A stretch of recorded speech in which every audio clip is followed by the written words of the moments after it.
الحمد لله رب العالمين والعاقبة للمتقين ولا عدوان إلا على الظالمين ثم الصلاة والسلام على عبد الله ورسوله وعلى آله وصحبه وسلم تسليما كثيرا. أما بعد أيها المسلمون عباد الله، إلهي سبحانه وتعالى نعمooyinkiisa waxaa ka mid ah inuu u yeelay addoomihiisa waqtiyo ay nafahooda ku hufaan, axwaashooda iyo arrimahoodana ay ku hagaajiyaan, cudurrada iyo dhaqamada aan wanaagsanayn ee ay lahaayeenna ay iska daweeyaan. waqtiyadaasi waxaa ka mid ah shahru ramadaan almubaarak, bisha ramadaan ee barakaysan. ummadeenna maanta marka la eego iyo shacabkeennan, cudurrada halista ah ee diintooda iyo adduunyadooda labadaba waxyeeleeyey waxaa ka mid a bal kuwa ugu daran lagu tirin karaa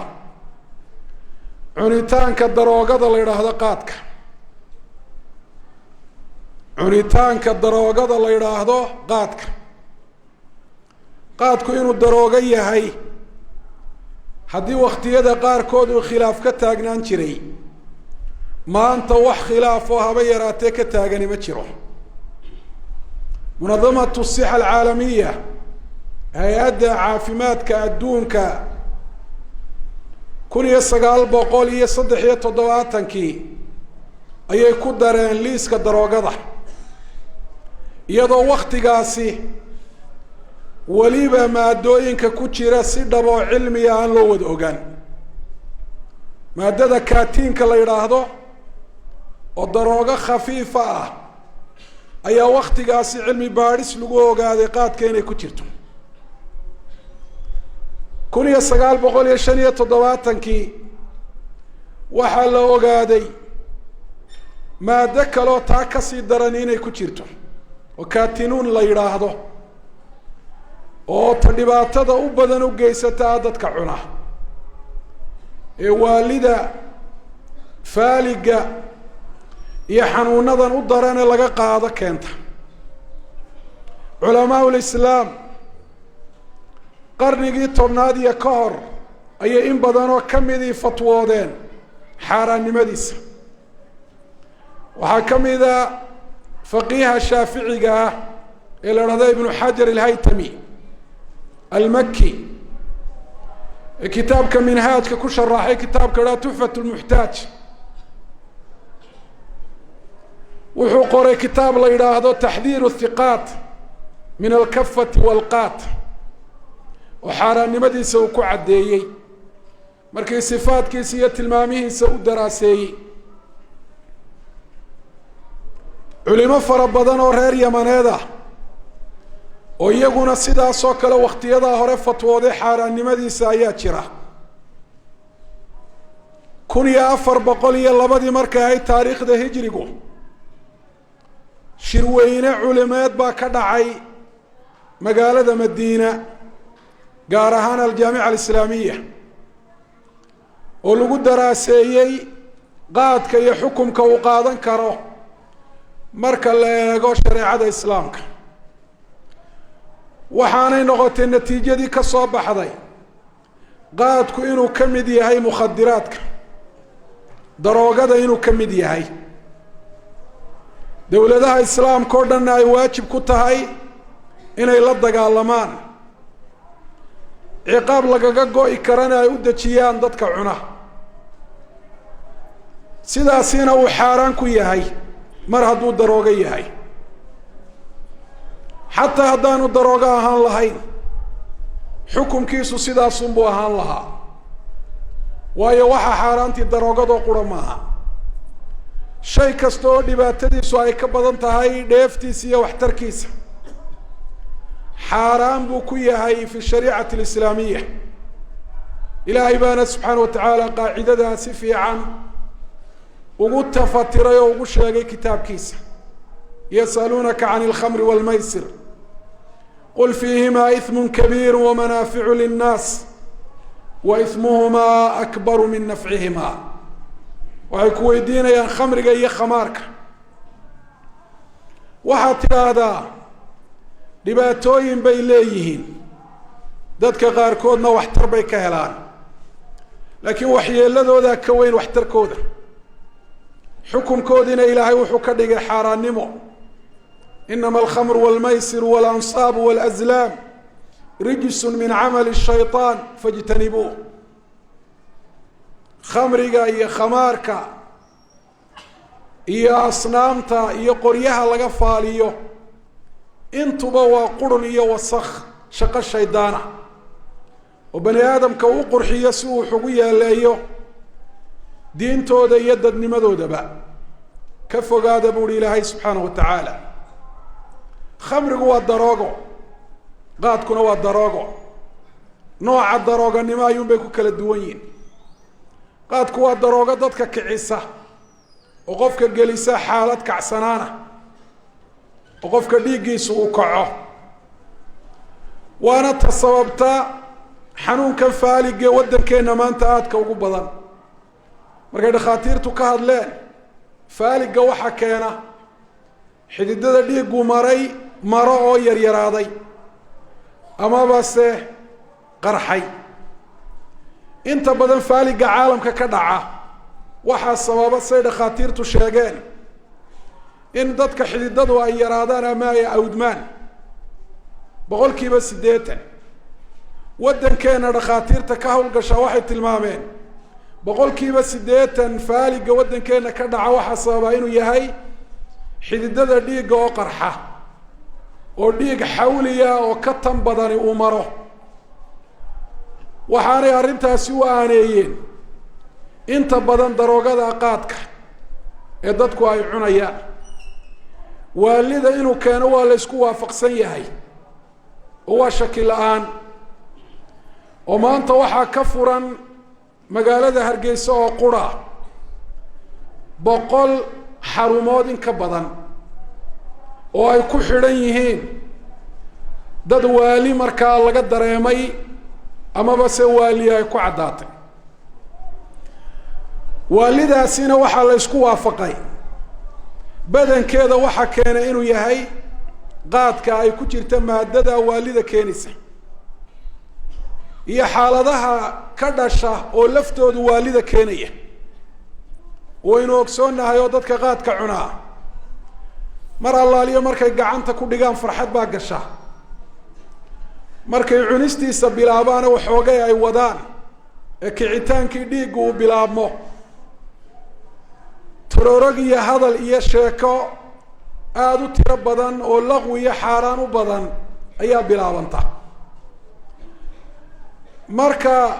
uu kusii dhibco ee qofka dhiiggiisa uu aada usii gaadho waxaa bilaabantaa aamusnaan iyo calaamadaha waalida oo qaarkood afkuunbay dhaqdhaqaajiyaan oo marba dhinac u duwaan, qaarna farahooda, qaarna waxay bilaabaan qoryaha si ay diirteen ee caleentii ay ka cuneen inay jajabiyaan. astaamo waaliyeed baa markaaba bilaabma. kadib waxaa ku xigaa waa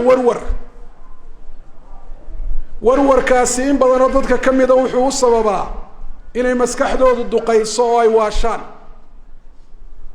waxaa kaloo uu sababaa hurdo la-aan oo la isku waafaqsan yahay oo iyaduna ka mida waxyaabaha u daran ee waalida keena ee sababa.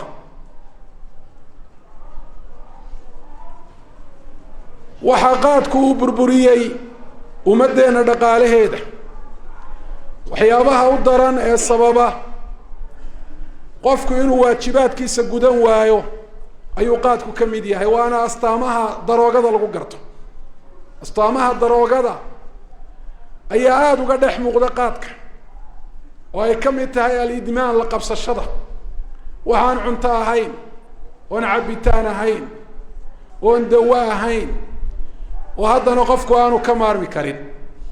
waa astaamaha daroogada ee ugu muuqashada badan. inuu leeyahayna shigi kuma jiro. meel walba qofku wuu marayaa, wax walbana wuu siisanayaa, hawl kastana wuu u gelayaa. waxaa kaloo astaamaha daroogada ka mid ah qofku inuu noqdo qof hawlihiisa iyo arrimihiisa oo dhan dayaca oo habeenkii oo dhan markuu soo jeedo qofka qaadka cunaa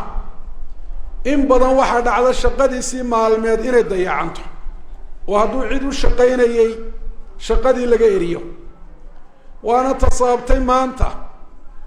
in badan oo bulshadeenna ka midi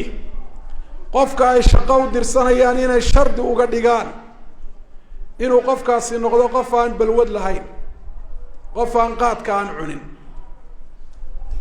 dhaqaalaha lagu bixinaya isaguna aada buu u tiro badan yihi oo waxaa laga yaabaa qofka dakhligiisii oo dhan ama badankiisii inuu daroogadaasi ku bixiyo oo naftiisa aanu waxba uga quudhin reerkiisi iyo carruurtiisiina uu ka qadiyo aada baanay taasi maanta u badan tahay waad ogtihiin lacagta tirada badan ee malaayiinta ee maalin walba dalkeenna ka baxda waxaa la siistee lagu bedeshayna ay tahay waalida iyo xanuunada noocyooda kala duwan waali oo qura ma aha dhakhaatiirtu markii ay ka hadleen waxay sheegeen xanuuno tiro badan oo laga qaado gaastariga alsarka ee caloosha nabara ku sameeya waayo maada ay siidho halisa baa ku jirta oo qaarkood ay yidhaahdeen waxay la mid tahay maadada hargaha lagu magdiyo hargaha qurmay maadada lagu maydho ayay la mid tahay waa tasaabaysa qowlala caddaanta iyo dibnaha dildilaacaya iyo nabaro ku samaystmaa qofka hungurigiisa iyo caloosha inay nabaro kaga samaysmaan oo gaastariga nooca u daran qofku inuu qaado xanuunada laga qaaday dhakhaatiirtu ay sheegeen aada bay u tiro badan yihin waana in la dhegaysto waxaa la yaab la walaalayaal waxaasoo dhibaataa leh oo maanta shar mooyaane wanaag loo sheega aan lahayn oo xataa gaaladu iyagoo ogol khamriga in la cabo wadamadooda u ogol isagaanu ogolayn waayo waxaa cilmi baadhis lagu ogaaday innaguna aynu dareemi karnaaba khamriga xaaraannimadiisa ilaahay baa kitaabkiisa ku caddeeyey nebiguna si cad buu u qeexay laakiin dhibaato ahaan marka la eego oo qofka khamriga cabiye ka qaadka cuna marka la isu eego dhibaatada ay u geysanayaan dhibaatada uu qaadku dadka u geysto ayaa ka badan dhibaatada uu khamrigu dadka u geysto kuwa khamriga cabaa way iska seexdaanoo isagu waa seexiye waa daroogo seexiye ah kii qaadka cunayna waa kaa soo jeedaya ama teedku u furaa oo cuntaday aada u cunaan ka qaadka cunaana ama teedka ayuu ka xidhayaa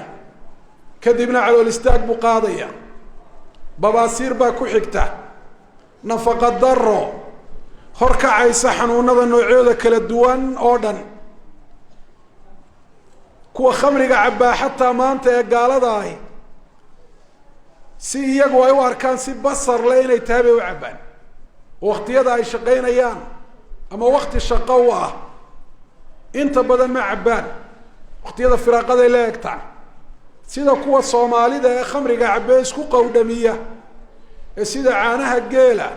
iyo biyaha u qurquriyana uma cabbaan in yaroo kooban oo ay isleeyihiin maanka idinka qaadi mayso ayay inta badan cabbaan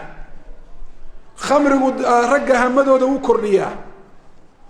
qaadkuna wuu yareeyaa oo wuu dhufaanaa maskaxdii qofka ayuu khalkhalinayaa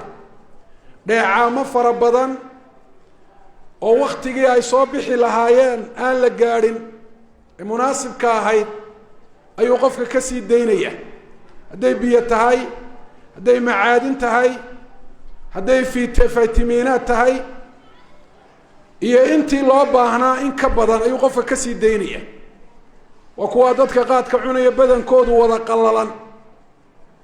ee wada gubtay waxaa dhibaatadiisu ay sidaasi u muuqato oo maanta dadka cuna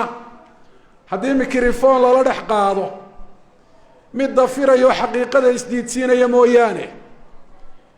intooda badane ay qirayaan dhibaatadiisa waayo dhibaatadiisa way taabteen wadiga ay galeen oo ay ku gubteen miyaanay la yaab lahayn inuu waddankeenna shay caadiya u ka noqdo oo dadkeennu ay u qaybsamaan in cunta iyo in iibisa iyo in si kale u caawisa mid marfash u furo lagu qayilo mid shaaha ka iibiya mid biyaha u dhigdhiga waa arrin aad iyo aad looga yaabo wey oo weliba iyadoo caalamkii oo dhan uu isku waafaqay culamaa lkufaar wa culamaa lmuslimiin inuu daroogo yahay haddana inaan daroogo u haysano dad caadi aan isu haysano oo kan iibinaya daroogo inuu iibinaya aan isu haysan dhibkiisa haba qirabe oo ka cunaya haddii lagu idhaahdo daroogaystaa tahay adigoo sirkhaan baa tahay wuu xanaaqaya waana xaqiiqadii dhabta ahayd ee jirtay weeyi laakiin wuu isdiidsiinayaa oo naftiisa ayuu dhaafinaya oo wax aada loola yaabo weeye inaynu shay caadiya aynu aragno waxa noocaasiya oo xataa qofka cunaya dadka badankoodu aanay u arag inuu yahay qof ay wax ka khaldan yihiin ama qof xuno noloshii saxda ahayd waddadeeda ka baxay ay u arkaan inuu yahay qof dadka un lamida oo uu qayilaa un ayuunbaa qunyar la odhanaya qofkaas wax weyn inuu xumeeyey ama uu biiyey dhib inuu naftiisii iyo ummaddiisii u geystay looma arko oo dhibaatadiisu way inoo muuqataa si dhaba aynu u dareenno nafteenna aynu runta u sheegno hadday dawlad tahay iyo hadday dadweyne tahay hadday tahay kuwa ka ganacsanaya iibinaya iyo hadday tahay kuwa cuna bal naftooda gooni ha ula baxaan oo qof waloo cunaa naftiisa gooni ha ula baxo oo dhibaatooyinkiisa ha tiriyo oo ha ku cibro qaato dhaawaca qaadka ee meel walba yaalla ee cilaajiyada iyo xarumaha dadka waalwaalan ka buuxa iyo dadka khadkii nolosha ee saxda aha u ka saaray oo maanta waxaa dhici karta waddankeena in laga helo nin dhalay 10 inan ama hooyiya aabbo 10 inan dhalay oo aada iyo aada ugu tabcay oo dadaal badan geliyey oo qaadku uu noloshii ka saaray oo 10kaa inan hawl iyo dhibaato dhakhtargee iyo xidh iyaga quudi reerahooda u biiliyo hoyooyinka qaarkood ay la gaadheen ee usoo dawarsadaan mooyaane waxtar kale waalidkood aanay u lahayn waayo ama qaadka maxaabiistiisay ka mid yihiin oo isagay u xidhan yihin ama dhaawiciisay ka mid yihiin waddadii nolosha saxda ah ayuu dhab ahaan ka saaray war wax lala yaabo miyaanay ahayn dadkeenu sunay og yihiin maalin walba inay cunayaan isaga laftiisa ayay ku jiraan mawaad saama markii la baadhay shaybaadhada la geeyey maadooyin suna haddana sun kale ayaaba lagu iidaamaa dusha lagaga daraa xididkaa lagaga shubaa si uu hore ugu baxo curubu u yeesho la cuni karo dushaa lagaga buufiyaa si cayayaanka looga celiyo oo caleemihiisu ay u qurux badnaadaan oo kuwa dhalaalaya ay u noqdaan dhiidhiitida caalamka beri hore laga mamnuucay ayaa dusha lagaga buufiyaa markaasay dadkeenuna ay cunaan markaasay qaar badan beerkooda ku ururtaa oo muddo kadib dabeetana ay u soo dhacaan oo ay u dhintaan dadka inaga dhinta ee xanuuna ay dilaan waxaan is leeyahay waxa u badan inta ay dileen xanuunada qaadka laga qaaday kuwaasi ayaa u tiro badan waad ogtihiin celceliska cumriga soomaalidu halka uu marayo inuu ku soo ururay 40 sanood inuu ku soo ururay oo idinka arkayo waddanka dhalinyar iyo daayar baa ka buuxda dad waaweyn aad bay ugu yar yihiin horay dadkii waaweynaa u dhimanayaan ay u gumaadmayaan war ilaahay ha laga baqo caqliga ha laga shaqaysiiyo oo bal horta guud ahaan ba aynu dareenno mid cuniyo mid aan cunin mid dawlada iyo mid dadweyno shacibaba waxaani inuu yahay ciidan shaydaan inugu soo duulay oo diinteeni la dagaalamaya oo taariku salaadka ugu badani kuwa qaadka cuna weeye kuwa qaadka cuna ee tukadana badankoodu salaad saxa oo khushuuc leh oo qalbi soo jeeda leh oo waqtigeeda loo ilaalinayo oo jamaacada loo dhowrayo badankoodu ma tukadaan raggii cuni jiray ee tijaabiyey oo waxa ay sheegeen sheekhi la odhan jiray albayxaani oo ahaa sheekh yamani ah oo berigii hore qaad cun ahaa markii dambe qaadka xaqiiqadiisa uu ogaaday gabaya ayuu ka tiriyey uu ku sheegaya inuu yahay wax bani aadam cuno inaanu ahayn xoolo mooyaane bani aadam caqligooda ka shaqaysiiyey waxay cunaan inaanu ahayn inama alqaatu xashiishun akhdaru laysa yaxtaaju ilayhi lbasharu faida ma akalathu ummatun facduruhum fainamaa hum baqaru qaadku waa geeda cagaaran buu yihi basharku uma baahna waayo dee cunto maaha wax la cabana maaha oo halkii cuntada qofka u geli maayo cabitaanka halkiisina u geli maayo dawana maaha qofka xanuun ka daweynaysa haddaad aragtaan ummad qaadka cuntay hala yaabina isaga cudur daara bani aadamnimada xaggeedii bay ka fogaadeen oo xaggii baqarka iyo looda ayay u dhowaadeen bal hadduu qof bani aadam oo geed daaqaya aan cunto ahayn aan cabitaan ahayn aan dawo ahayn oo wuxuu yeelo mooyaane haba yaraatee wuxuu u tarayaa aanu jirin bal aduu maxaad ku macnayle runta inaynu isu sheegna ayaa fiican oo dareenkaa bahalka dhammaanteen baynu ka qaadan daayar iyo waayeel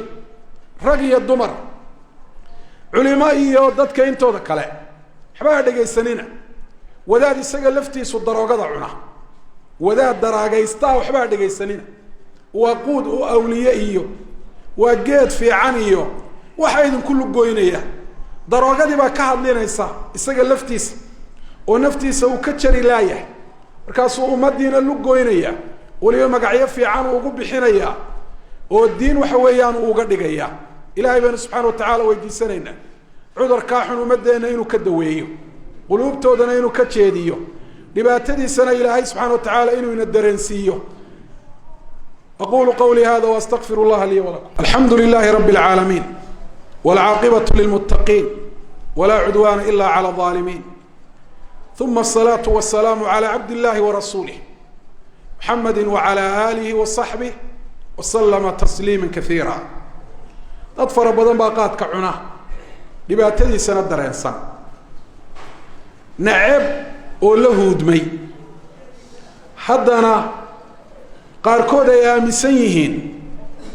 inaanay iskaba dayn karin oo la'aantii aanay noolaanba karin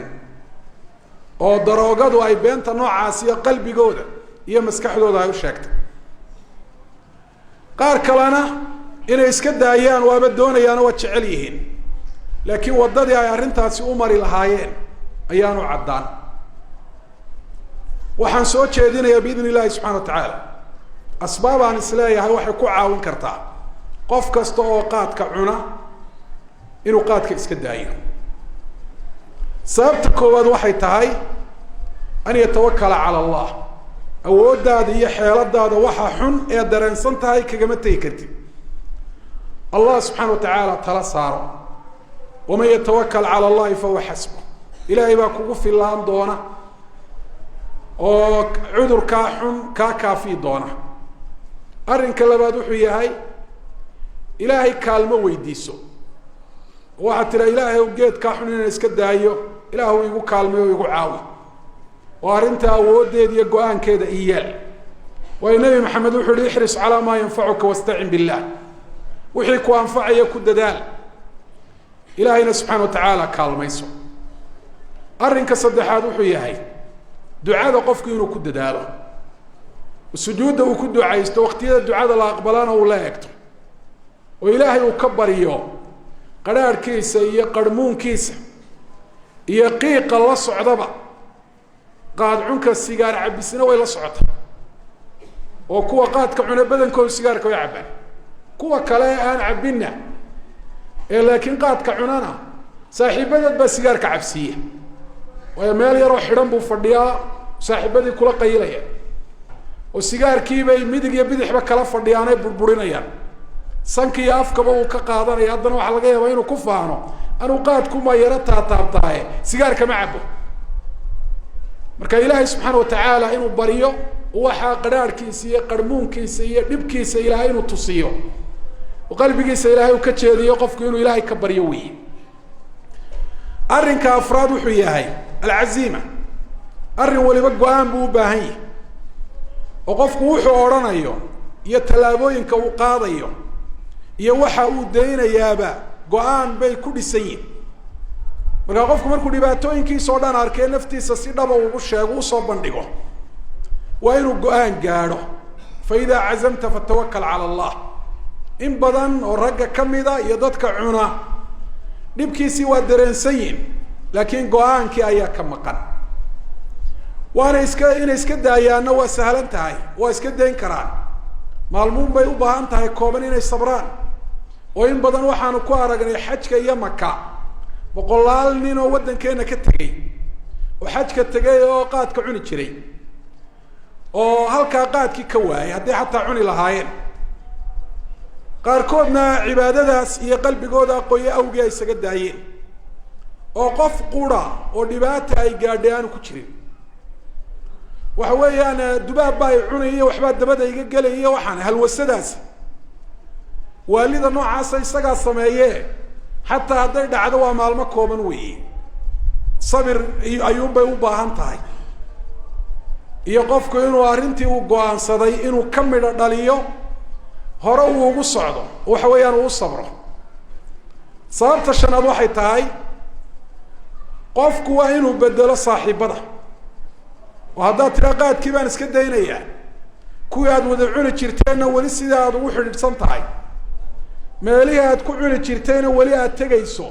way adkaanaysaa inaad nafta ka jirta waad garanaysaa ninkii ay balwadiisu ahayd inuu dadka laayo ee boqolka qof dilay ummadii hore kamid ahaa ee nabigeenu calayhi salaatu wasalaam inooga warramay ninkii caalimka ahaa ee rajo geliyey yihi haddaad toobad keenta ilah waa kaa toobad aqbalaya tan uu siiyey tawbadiisu ay ku taabagasho wuxuu dhulkani waa dhul dhulku sidiisa uma xuma laakiin dee waa dhul qofku macsiyada inuu ku sameeyo uu naftiisu ay la qabsatay oo u bartay dadkii ku caawin jirayna laga yaabo inay ka buuxaan markaa iskaga tag buu ihi meel heblaayo tag dad wanaagsan baa jooga oo ilaahay caabuda ilaahay subxana wa tacaala la caabud dad badan oo iska daayay inay dib ugu noqdaan waxa sababa saaxiibada aan wanaagsanayn dad buu shaydaan ku rartay oo qaadka aad xumaantiisa arkaysaan ducaatun ilayhi ah kuwa dadka ugu yeedho ugu baaqa nin baa wuxuu igu ihi qaadkii baan iska daayey oo nin dabadaha ka yimi buu ahaa halkana ka shaqaysta halkaa waxaa xanuuntay qoorta markuu xaggii ku noqday buu isbaaray dabeetana wuxuu dhakhtarkii ku yidhi war waxaanaad ku foorarta uun wakti fara badan ee qoorta wax ku yeelay waa maxay markaasaan gartay ui inuu qaadka yahy waan iska daayay kuwii qaadka iibin jiray ilay lacag badan baan soo gelin jiray oo macaamiil baan u ahaaye ayaa waxay ii keeneen bu ihi isagoo bilaasha waa si uu ugu noqdo kadibna uu iyaga uga iibsado marka dambe nin kalena wuxuu ii sheegay nin qaadka iska daayey oo ay qaraabo yihiin oo nin dhan oo soconaya oo dadka farta lagu fiiqo kamidii u yimi oo uu ku yidhi war inuu ninkii hebel qaadka ku soo celi shaydaan baa soo dirsaday oo balaayada dadka inuu ugu yeedho u qurxiyo u diray waayo shaqadan ka maarmahayn buuri dabeetana waan weydiiye waxaan ku uhi markuu qaadka cuni jiray ee imika shaqadiisa bal ka waran wasaawista uu shaydaanku dadka qaadka cuno qulubtooda geliyay bay kamid tahay inaanay la-aantii shaqayn karin oo shaqada uu waxu taro wuxuu yihi markuu qaadka cuni jiray 11 ayuu soo kici jiray gelinka hore oo waktiga la shaqaystaba iyadoo arladiiba lagu kala tegay ayuu soo toosi jiray ilaa habeen oo dhan buu soo jeedaay imikana salaada subax maruu ka soo baxo salaada subax uu masaajidka kusoo tukado goobtii shaqada ayuu taagay waa waswaas uu shaydaan qulubtooda ku furay daroogadinina ay u sheegayso markaa saaxiibada bedel nebigu wuxuu yidhi almaru calaa diini khaliili falyandur axadukum man yukhaalil qofku wuxuu la diiniya dhaqan noqdaa saaxiibkii war ciddaad la saaxiibayso ka fiirso dadka balwadaha le haddaad la saaxiibto waxay u badan tahay adiguna inaad barato marka dambe ay ku baraan si aad u og joogto oo man jaalasa jaanasa qofku cidduu la fadhiistuu la jinsi noqdaa soomaalidu waa kuwa dha caano iyo nabad waxaan ahaynba waa la kala qaadaa waa man jaalasa jaanasadaa wey oo af soomaaliya arrinka lixaad wuxuu yahay qofku waa inuu waktigii qaadka uu cuni jiray uu buuxiyo oo uu ku buuxiyo shaqo oo ku buuxiyo cibaado oo ku buuxiyo waxbarasho haddii meeshiisi wali ay u bannaan tahay dushuu ka eeganaya inuu kugu riixo ayaanu ku dadaalaya sababta toddobaad waxay tahay dadka ummaddu ay eegato ee la odhan karo dadka tusaale u yihiin oo manaasib bay taagan yihiin dadku ay kor u eegayaan oo manaasib sare ay u arkaan ummadda waa inay tusaale ugu noqdaan iska daynta qaadka weliba arrinta noocaasi ay baahiyaan dadka madaxda ah ummad ay madaxdeedii qayilayso yaryarkeedu maxay yeeli doonaan iyo kuwa soo koraya kuwa eeganaya hormoodkooda iyo tusaalahooda u arka ay ka mid yihiin madax dhaqameedku salaadiin iyo cuqaal waxyaabaa la yaab kale bay ka mid tahay meelaha qaarkood oo soomaalidu ay degto qof madax dhaqameeda oo qayilaa ma jiro waayo qofka qayila waxaan hagaagsanayn baa ayaa loo yaqaanaa waxaa ka dhacday magaaladeenna inamada madax dhaqameed oo gobol kale ka yimi ay yimaadeen si arrin ay u socdeen ay ugala kulmaan madax dhaqameed waddankan jooga iyo magaaladan dabeetana qoladeenni ay usoo galeen iyagoo bahalkii kilinkilooyinka ku wada sito wada laalaadsanaya oo ay cabbaar markay aamusnaayeen bay yidhaahdeen war odayaashii aanu sugaynay maye waayo may filanahayn dadkii madax dhaqameedka ummadda u ahaa inay yihiin kuwaa daroogada wada laalaadsanaya may filanahayn dhakhaatiirta ka mid a waxaa la yaab leh in badan dhakhaatiirta ka mid inay qayilaan iyagu ummaddii cudurka ka daweynaya ayay naftoodiina cudurkii ku miisayaan oo ay ku cabaynayaan ummadda tusaale u yihiin waxaa ka mid a wadaadada wadaadkii diin loo tuhmaayo markuu qayilo islaa diinta isaga wax ka celinaysa ummadda inteedii kalena maxaad u malaynaysaa waxaan leeyahay walaalayaalaan ku gabagabaynaya war bahalkaa aynu ku ixtisaabno oo la dagaalankiisa ilaahaynu ajar kaga doonno sidii la rabay loolama dagaalamo culima sidii la rabay ugama hadlaan dhakhtarna sidii la rabay ugama hadlo madaxina sidii la rabay ugama hadlaan madax siyaasadeed iyo madax dhaqameedba xataa dadkii iska daayay ee dhibaatadiisa si toosa u dareemay ee noloshoodu ay isbedeshay kama hadlayaan oo iska aamusayin in badan baan anigu arkay nin muddo dheer qayilaayo oo iska daayay baan ku uhi ba noloshaadii hore tan ka warram dee maxaan ka warramaa buuhi noloshii hore gebigeedaba waan siiroo gareeyey buuhi waxaan ka soo qaaday nolol aan jirin inay tahay maalintii qaadkaan iska daayo baan cumrigayga kow ka idhi buuhi oo siduu isagu yidhi habeen baanu qaada kaga hadlay masaajidada kamid a muddo kadib baan masaajidkii ku tukaday laba nin oo dhalinyaro ah ayaa ii yimi waxay dhahen habeenkii baanu go-aan gaadhno oo qaadkaanu iska dayn ka warrama noloshiinii baan idhi dee dad baanu noqonay bay yidhaahdeen lacagta horta jeebkayga kama faaruqdo ila isagaa jeebka waxa weeyaan leefayey oo xaalufinayey reeraha iyaga iyo carruurtayadiina goor horeaan u hooyeynaa waanaanu isfahan darrada u daran ayuu keenaa oo qofka wuxuu kicinaya cawaadiftiisa o dhan miduu murugo ku furo iyo miduu farxad waaliya ku furo oo qasabada farxadda waalida waxa weeyaan uu furo iyo miduu uu ku furo waxa weeyaan dareen la-aan iyo miduu ku furo wax kastaba inay ka xanaajiyaan sanqar yar aanu adkaysanahayn xaaskiisii markiiba gacanta la tigsanaya iyo carruurtiisii oo sida bahalaha dugaagga ah ula dhaqmaayo xaaskiisa iyo ubadkiisa marka waxay yidhahdeen waa naga masaajidkiina fadhino qur-aankana waanu dhiganaa maalintiina waan soo shaqaysanaa war dadka qaadka iska daaya oo ka hadla oo noloshii hore iyo noloshan dambe farqiga udhaxeeya dadka u sheega ummadeenna oo dhami waxaan leeyahay halis baynu ku jiraa haddaynu sidan kusii soconno sidan uu xaalku sii ahaado wallahi halis baynu ku jiraa diinteenna halis ku jirta oo jiritaankeenna ku jira oo caafimaadkeenna oo dadnimadeenna halis ku jirta oo xornimadeenna ayaa halis ku jirta marka dhammaanteenba arrinkaasi inagoo ilaahay kaga ajar dalbayna bahalka aynu dagaal la gallo allahuma salli calaa nabiyina maxamed wacala ali nabiyina maxamed kama sallayta calaa ibrahima wacala ali ibrahim وبارك على محمد وعلى آل محمد كما باركت على إبراهيم وعلى آل إبراهيم في العالمين إنك حميد مجيد